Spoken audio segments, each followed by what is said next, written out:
Hey guys, and this is Let's Read with me, The Hunger Games, Part 1. Or chap. No, it won't be Chapter 1 because I'm going to read until 5 to 10 minutes is up. Depends, okay? And I think I'm the first person who ever made this up. So let's see if we will get famous. So, Part 1, or Chapter 1, The Tributes. When I wake, the other side of the bed is cold. My fingers stretch out, seeking Prim's warmth, but finding only the rough canvas cover of the mattress. She must have had bad dreams and climbed in with our mother. Of course she did. This is the day of the reaping. I prop myself up on one elbow. There's enough light in the bedroom to see them. My little sister Prim curled up on her side, cocooned in my mother's body. Their cheeks pressed together. In sleep, my mother looks younger, still worn, but not so beaten down. Prim's face is as fresh as a raindrop, as lovely as the primrose for which she was named. My mother was very beautiful once, too, or so they tell me. Sitting in Prim's knees, guarding her, is the world's ugliest cat, mashed in nose, half of one ear missing, eyes the colour of rotting squash. Prim named him Buttercup, insisting that his muddy yellow coat match the bright flower. He hates me, or at least distrusts me, even though it was 2 years ago. It was years ago. I think he still remembers how I tried to drown him in a bucket when Prim brought him down home.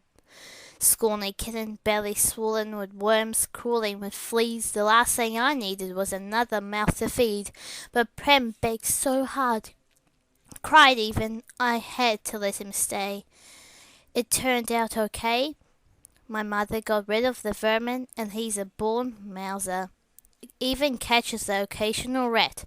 Sometimes, when I clean a kill, I feed Buttercup the entrails. He has stopped hissing at me. Entrails, no hissing. This is the closest we will ever come to love. I swing my legs off the bed and slide into my hunting boots, supple leather that has molded to my feet. I pull on trousers, a shirt, tuck my long dark braid up into a cap, and grab my forage bag. On the table under a wooden bowl, to protect it from hungry rats and cats alike, sits a perfect little goat cheese wrapped in basil leaves. Prim's gift to me on reaping day. I put the cheese carefully in my pocket as I slip outside. Our part of District 12, nicknamed the Seam, is usually crawling with coal miners heading out to the morning shift at this hour. Men and women with hunched shoulders, swollen knuckles, many who have long since stopped trying to scrub the coal dust out of their broken nails, the lines of their sunken faces. But today the black cinder streets are empty, shutters on the squat grey houses are closed, the reaping isn't until 2. May as well sleep in, if you can. Our house is almost at the edge of the seam. I only have to pass a few gates to reach a scruffy field called the meadow.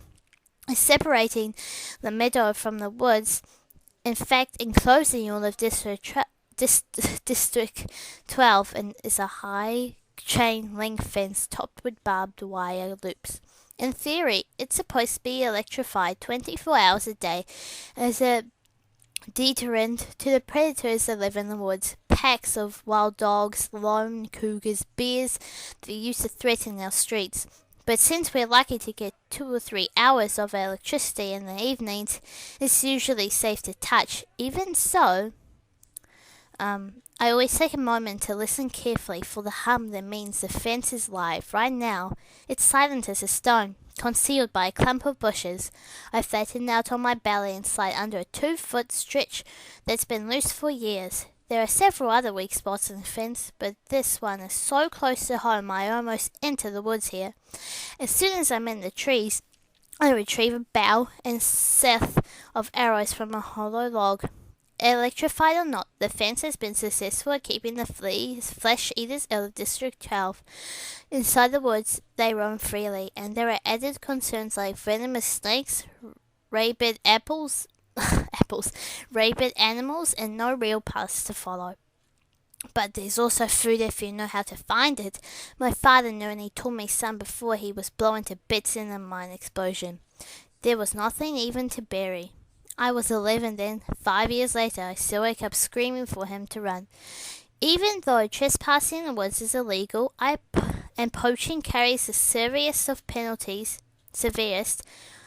more people would risk it if they had weapons.